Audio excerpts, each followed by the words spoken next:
निर्मितीताई, शुभा खोटेंनी जे हिंदीमध्ये स्थान मिळवलं तसं हिंदीमध्ये देखील तुम्हाला स्थान मिळावं अशी आमची अपेक्षा होती, पण अजूनपर्यंत ते जमून आलेलं नाही. याचं कारण? ऍक्च्युली मी एक फिल्म केली आहे हिंदीमध्ये, राकेश सारंगचीच आहे आणि नाना आणि मी आहोत. आम्ही दोघे खूप धमाल केलेली आहे त्याच्यात. बरं. पण समाव ती रिलीज नाही झाली अजून. आणि दुसरं एक असं आहे की हिंदीमधून ऑफर्स येत आहेत, पण त्या माझ्या ऑडियन्सनं मी तेवढं काम करणं रुचणार नाही. अच्छा. म्हणजे असे छोटे मोठे रोल्स करणं माझ्या ऑडियन्सला नाही आवडणार, मला एक खात्री आहे. तर त्यामुळे मग, कारण मराठीमध्ये सुद्धा मी कुठे कॅमिओ रोल केला तर मला अशा रिॲक्शन्स येतात. नाहीच करता का मग? अरे असं कसं स्टार? अरे असं स्टार बिर काही नाहीये. पण मला असं वाटतं की त्यांना जे अपेक्षा आहे माझ्याकडून, तर तशा पद्धतीचा रोल नाही मला अजून ऑफर झालाय. पण हा जो मी सिनेमा केलाय हॉर्न ओके प्लीज, तो तसा आहे रोल. आणि नानाजीने आणि मी खूप धमाल केलेली आहे त्याच्यात.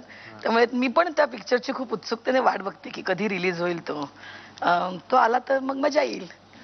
काका, आदिवासी लोकांना डॉक्टरकडे जाण्याची सवय नसते आणि तुम्ही ती सवय त्यांना लावलीत. काय अनुभव होता? नाही, त्यांचे पारंपरिक हे होते की मंत्रतंत्रावर सगळं, म्हणजे विच क्राफ्ट ज्याला आपण म्हणूया. तर प्रत्येक गावामध्ये एक पुजारी असायचा. आमच्या पहिल्यांदा आम्हाला खरं जे सगळ्यात जास्त वाईट त्याचं वाटलं, फ्रस्ट्रेशन ज्याला आपण म्हणूया, की बाकी सगळ्या अडचणीसाठी आमची मनाची तयारी होतीच. रस्ते नाही, वीज नाही, फोन नाही, अमुक नाही, तमुक नाही. पण पेशंट येणार नाही असं काही वाटलंच नव्हतं ना. म्हणजे दोघंही डॉक्टर, तर म्हटलं आपल्या कामाला लोक निदान प्रतिसाद मिळेल लोकांचा. पण जेव्हा लक्षात आलं की लोकांना हे मायपॅथीच माहिती नाही, ही नवीन मॉडर्न मेडिसिन ज्याला आपण म्हणूया, आणि मग आमचं लवकर रिअलायझेशन आम्हाला लवकर आलं की त्यांनी कामून आपल्याकडे यावं. की अनुभव घेतल्याशिवाय माणूस कसं काय त्यांच्यावर विश्वास ठेवू शकेल. म्हणून आम्ही त्यांची भाषा शिकलो, गावागावात फिरलो. आणि मांत्रिकाकडे जे पेशंट दुरुस्त नाही झाले त्यांना तरी आणा आधी. मग आमची कसोटी होती की अशा सिरियस पेशंटला वाचवायचं, आणि ते वाचले आमच्या सुदैवाने सुरुवातीला, आणि लोकांमध्ये विश्वास निर्माण झाला. असं ती प्रोसेस सुरू झाली. पण भाषा शिकणं त्यासाठी महत्त्वाचं होतं सगळ्यात. अत्यंत वेगळी भाषा आहे ती. मराठी हिंदीशी त्याचा काही संबंध नव्हता. तुमच्या एका पुस्तकामध्ये एका कवटी फुटलेल्या माणसाचा फोटो आहे ऑपरेशन चालू असतानाचा. तो फोटो का काढावासा वाटला त्यावेळेला? नाही, फोटो आपल्याकडे कॅमेरा नव्हता खरं म्हणजे अवधूत. म्हणजे खरं म्हणजे असायला पाहिजे होता की त्या काळात जे काही प्रॉब्लेम्स, त्या आदिवासी व्हर्जिन एरिया होता की जिथे ज्यांनी कधी दवाखानाच बघितला नव्हता, तर तिथले प्रॉब्लेम आम्ही मेडिकल कॉलेजमध्ये नव्हते बघितले. पण तो जो फोटो आहे, तो मला बऱ्याच जणांनी सांगितलं की ते फोटो का दिला तुम्ही फोटो हा पुस्तकामध्ये. फोटो कोणीतरी पाहुण्यांनी काढलेला आहे. आपल्याकडे व्हिजिटर आले होते. अच्छा. त्यांच्या संग्रहातून त्यांनी प्रकाशकांनी उचलला तो खरं म्हणजे. पण ते त्याच्यातून एक लक्षात आलं माझ्या ती साधारण सुरुवातीची केस आहे ती, की माणसाची सहनशक्ती किती असावी. माझ्याकडे सामानही नव्हतं फारसं, झोपडीतला दवाखाना. तर सगळं त्यांनी कवटी फोडलेली आहे त्याची, आणि स्काल्प जे असतं कातड डोक्याचं, जसं आपण टोपी काढतो तसं मागे गेलेलं आहे पूर्ण. त्यामध्ये माती आहेत, पानं आहेत, तसं ते घोळवतात ना जमिनीमध्ये. फास्ट असतं ते ॲक्शन. ती अस्वलीची म्हणजे एकदम अटॅक इन डिफेन्स आहे, ती चालली जाते. अस्वलाने अटॅक केलेला आहे, आणि ते मारून टाकत नाही ती. त्यांनी आपला हल्ला करू नये म्हणून त्याला जायबंदी करायचं. अशा त्या माणसाला 24 तासांनी आपल्याकडे आणलं. अंतर खूप होतं, खाटी डोली करून आणलं. मग ते आपण जसं वस्त्र धुतो तसं सलाईंनी त्याला सगळं धुतलं, ते सगळं स्वच्छ केलं. त्या हाडाचे तुकडे वगैरे सगळे काढून ते शिवायचं काम होतं. तर त्याच्यापूर्वीचा तो फोटो आहे.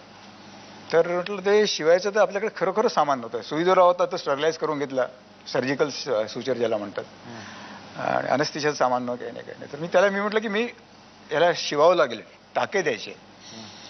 तर पहिला टाका तुला देतो, तर तू जर सहन करू शकलं तर. त्याच्या भाषेत अर्थात मी बोललो की म्हटलं तू असं आपण शिवून टाकू म्हणजे तुझं सगळं कव्हर होईल. आणि कॉन्शियस मध्ये होता माणूस? काहीच नाही दिलं त्याला. बोलतोय माझ्याशी तो. पहिला टाका दिला आणि तो म्हणाला ठीक आहे चालू द्या. आणि 100च्या वर टाके दिल्यावर शेवटी तो म्हणाला किती राहिले अजून. आणि असं बघणाऱ्याला असं वाटायचं की अरे याला तर जनरल हे दिलाय का, की सहनशक्तीची परिसीमा, की ज्याच्यातून आम्ही बऱ्याच शिकलो पुढे. म्हणजे माणसाचा संयम कसा असावा, सहनशक्ती कशी असावी, माणसासारखा माणूस इतकं कसं सहन करू शकतो. तो माणूस पुढे जगला. तो माणूस जगला. आणि ट्रॅजेडी अशी आहे की त्याचे डोळे गेले त्या हल्ल्यामध्ये. त्याने असे डोळ्यासकट त्यांनी कातडवर उचललं. तर तो आंधळा राहिल्यामुळे त्याला खायला पुरेसे मिळाले नाही. तिथे सगळेच माणसं अर्धपोटी असतात. हा तर आंधळा असल्यामुळे घरी बसून राहायचा. तो अर्धपोटू राहून वर्षभराने तो मेला बिचारा. म्हणजे हे आपलं वास्तव आहे स्वतंत्र भारतातलं. पण सहनशक्तीला खरोखरच म्हणजे त्याला सीमा नव्हती. अशा अनेक उदाहरणे अशी अर्थात खरं म्हणजे. ताई, तुम्हाला सांगतो की आता तुम्ही यांची मुलाखत घ्या. तुम्हाला काय विचारावं असं वाटतं का त्यांना? जे त्यांनी आतापर्यंत टाळलेलं उत्तर असेल ना, इथे आम्ही उत्तर टाळू देत नाही. तुम्ही विचारा, हम तुम्हारे साथ है. कठीण आहे बघ. तेवढं कठीण हो, आहे. नाही, काय कठीण नाही, विचारा विचारा. कॉलेजमधली त्याची सगळ्यात आवडती मुलगी कोण होती? काय मला वाटतं इतकं कमी वयामध्ये माझं लग्न झालं. आणि असं आम्ही असं दूरगामीपणे विचार केला तर तिला चॉईस खूप होता आणि मला पहिलीच मुलगी आवडली आणि तिची लग्न केलं. प्रेक्षक हो, तुम्हाला काही प्रश्न पडले असतील तर विचारा. माझा प्रश्न प्रकाश आमटेंना आहे. तुम्ही तुमच्या बायकोला दिलेली आतापर्यंतची मौल्यवान भेट कोणती? अजूनपर्यंत काही भेट दिली नाही, पण म्हटलं दिलीच असेल तर मी स्वतःलाच दिलाय.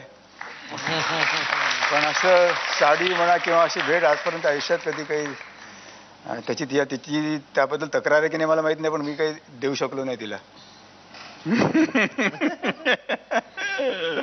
तुम्हाला काय वाटतं ताई, ह्याला रिॲक्ट व्हावंसं वाटतं या गोष्टीला?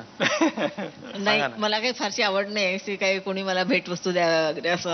आणि घरातही असं आम्हाला पद्धतच नाही. आम्ही कोणी वाढदिवस साजरे करत नाही किंवा काही नाही. त्यामुळे कशानिमित्त काही भेट द्यायचे असा प्रश्नच येत नाही. कधी मुलांनाही आम्ही कधी असे भेट वगैरे आणल्या नाही. ही पद्धत सगळी इंग्लिश पद्धत आहे, आपल्याकडची नाही. त्यामुळे आम्हाला त्याचं फारसं काही वाईट वाटत नाही. पुढचा प्रश्न. माझा प्रश्न निर्मितीताईने की फू बाय फू मध्ये तुम्हाला खरंच हसायला येतं का? कधी कधी खरंच असते, कधी कधी नाही खरी असं. पुढचा प्रश्न. माझा प्रश्न प्रकाशजींना आहे की आदिवासींच्या आणि आपल्या जीवनात आज काही फरक राहिला आहे का? नाही, अजून खूप मोठं काम बाकी आहे खरं म्हणजे. आता त्यांच्यामध्ये जाणीव जागृती झाली आहे. आता त्यांना रोजगार मिळायला लागला, त्यांना त्यांच्या हक्कांची जाणीव पण झालेली आहे. आणि शिक्षणाचं महत्त्व मुख्य म्हणजे शिक्षणामुळे आपल्या शाळेतून आपण जी त्यांना संधी दिली त्यातून मुलं डॉक्टर झाले, वकील झाले, इंजिनियर झाले. आणि यांच्या या उदाहरणामुळे सगळ्या इतर आदिवासींना असं वाटतं की आपल्या मुलांनी पण शिकलं पाहिजे. तर हा बदल, ही प्रक्रिया सुरू झाली आहे. पण अजून असं सगळं असं आपण म्हणू शकत नाही ठामपणे की याच्यात त्यांचा बदल. पण हे सगळ्यात महत्त्वाचं आहे की त्यांच्यात जागृती झाली. माझा प्रश्न निर्मिती सावंत यांना आहे. तुमचं जाऊबाई जोरात नाटकातील नृत्य फारच छान झालेलं होतं. त्याची एक झलक थोडीशी दाखवाल का प्लीज? बापरे, नृत्य बघ. उद्याचा पण शूट करायचं आहे आम्हाला इकडे. छोटीशी सर. जाऊबाई जोरात